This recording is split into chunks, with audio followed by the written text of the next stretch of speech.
Hello everyone! In this simulation, we're going to see the visible. We can see here only a small part of the electromagnetic spectrum. The region of the spectrum is called visible.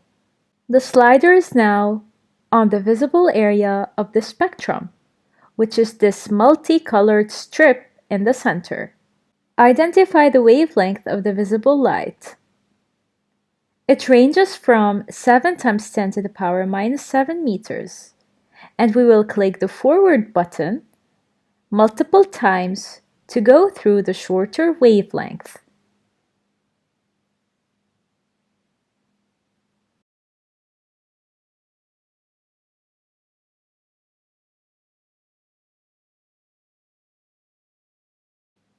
Usually, the visible light ranges from 7 to 4 times 10 to the power minus 7 meters.